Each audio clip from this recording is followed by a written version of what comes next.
अस्सलाम वालेकुम friends, welcome back to my channel. I hope आप सब ठीक होंगे और प्लीज़ मेरे लिए भी दुआएं करें क्योंकि मेरी तबीयत काफ़ी ज़्यादा ख़राब हो गई थी क्योंकि मुझे रेमेटॉइड अर्थराइटिस है जो इस वक्त बहुत ज़्यादा बढ़ा हुआ है। डिलीवरी के बाद बहुत ज़्यादा बढ़ गया है, तो मैं बहुत ज़्यादा स्ट्रगल कर रही हूँ इस वक्त। और स्टेरॉयड मेरी मेडिसिन जो है वो स्टेरॉयड ही चल रही है, तो उसमें भी 5 mg थी, बट इस टाइम पे 20 mg कर रखी है डॉक्टर ने। और भी 2 तरह के ड्रग्स हैं जो इस बीमारी में ना ड्रग्स ही लेने पड़ते हैं, उस टाइप की दवाओं वाले जो ड्रग्स होते हैं। तो खैर जो सेफ है डॉक्टर वही दे रहे हैं, लेकिन इस वक्त मुझे बहुत ज़्यादा प्रॉब्लम हो रही है। तो मैं इतना ज़्यादा डिप्रेस हो गई थी कि मैंने छोड़ दिया था चबा कर खाना और कुछ भी मन नहीं कर रहा था। लेकिन ना फिर से मैं आज खड़ी हुई, मैंने सोचा नहीं मुझे करना है, क्योंकि ये कौन सा मेरा बहुत टाइम ले रहा है। सिर्फ 45 मिनट्स नाश्ते में और 45 मिनट्स खाने को लेकर अपने आप को देना है इतना टाइम। बाकी तो कोई स्ट्रगल नहीं करना इसके साथ, क्योंकि मैं इतनी स्ट्रगल से खाना भी बनाती हूँ, काम भी करती हूँ, सारी काम, बच्चे को भी देखना, तो मैं अपने लिए क्यों नहीं वक्त निकालूं। तो फिर मैंने ना हिम्मत करी। आज मैं बहुत टूट गई थी, लेकिन फिर से मैंने हिम्मत करी। ये देखिए मेरी मेडिसिन जो मैं ये 4 टैबलेट ले रही हूँ ना, ये स्टेरॉयड है और बाकी 2 ड्रग्स हैं। तो लेकिन इससे भी मुझे इतना ज़्यादा रिलीफ नहीं मिल रहा है। और मेरे अभी बीच में 2 दिन, एक दिन मैं गई, मेरा ब्लड टेस्ट हुआ, उसके बाद ना जल्दी जल्दी डॉक्टर ने सारी चीज़ों की अपॉइंटमेंट दी, जो कि यहाँ पे 3-3, 4-4 महीने बाद अपॉइंटमेंट्स आती हैं। लेकिन मुझे इतनी ज़्यादा प्रॉब्लम है तो डॉक्टर ने बड़ी जल्दी जल्दी अपॉइंटमेंट्स रख दी। ब्लड टेस्ट भी हो गए, एक्सरे भी सारे हाथ के हो गए, जो स्वेलिंग होकर काफ़ी ज़्यादा फिंगर्स टेढ़ी हो रही हैं। तो रेमेटॉइड अर्थराइटिस में यही होता है, सारी फिंगर्स टेढ़ी हो जाती हैं। लेकिन मैं एक्सरसाइज कर रही हूँ अपने आप को ठीक करने के लिए, फिंगर्स की भी एक्सरसाइज करती रहती हूँ। तो यहाँ पे ना काफ़ी ज़्यादा टाइम जब गुजर जाता है, तब यहाँ पर मैं खड़ी हुई हूँ खाना बनाने के लिए। दाल मैं बना रही थी, जिसे फ्राई करने के लिए प्याज भी कट करनी पड़ती है, तो वो बड़ी मुश्किल से मैंने कट करी। खैर, तो ये सारे काम स्ट्रगल से मैं कर ही रही हूँ, जैसे भी करना होता है मैं करती हूँ। तो इसलिए मैंने ना अपने लिए भी टाइम निकाला कि नहीं।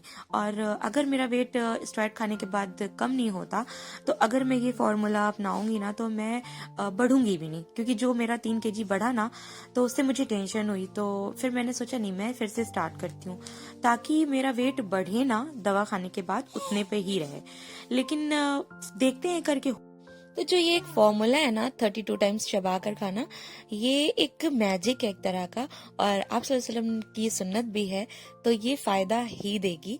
तो इसलिए मैंने ना इसे फिर से कंटिन्यू किया है, और आप लोग भी मेरे साथ बने रहें।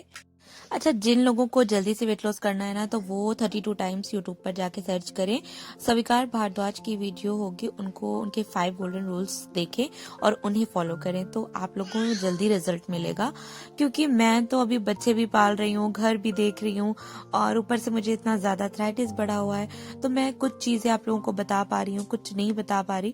तो आप लोग ना उसे जाके अच्छे से फॉलो करें, क्योंकि मैं अपना चैनल चलाने के लिए यहाँ पर नहीं बैठी हूँ। मैं चाहती हूँ कि आप लोगों का वेट लॉस हो जाए, जो भी लोग करना चाहते हैं, क्योंकि वेट के साथ बहुत ज्यादा स्ट्रगल करना पड़ता है और हर इंसान अपने आप को खूबसूरत देखना चाहता है।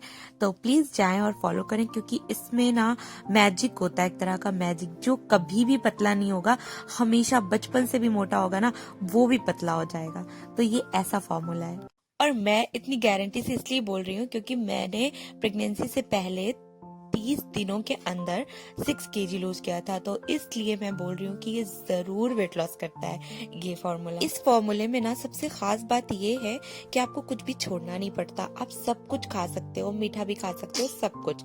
लेकिन आपको जल्दी रिजल्ट चाहिए तो आप मीठा छोड़ भी सकते हैं, लेकिन मैं तो यहाँ पे मीठा छोड़ ही नहीं सकती, क्योंकि मुझे शुगर हो गई थी प्रेगनेंसी में, तो मैंने नहीं खाया था कुछ भी मीठा। तो इसलिए अब मुझे इतनी ज्यादा क्रेविंग होती है कि अभी तो मैं मीठा छोड़ ही नहीं सकती।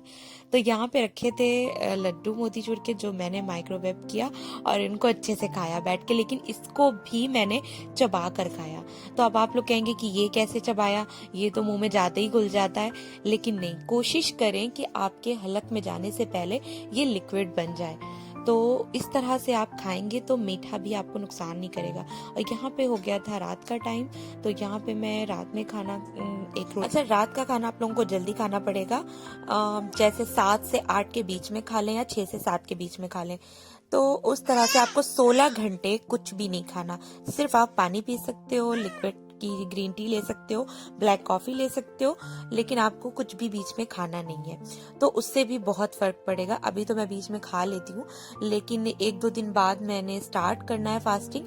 तो 16 घंटे की रात की फास्टिंग होगी, जिसमें मुझे कुछ भी नहीं खाना और दिन का मुझे नाश्ता भी स्किप करना है और दोपहर में 12 बजे मैंने खाना। तो यहाँ पे बज रहा था रात का 9:30, तो मुझे थोड़ा आराम हो गया था हाथ में। तो मैंने सोचा ना, मैंने गोश्त पहले से निकाल के रख दिया था, मेरे बर्तन ही पड़े थे, मैंने कुछ वॉश नहीं किया।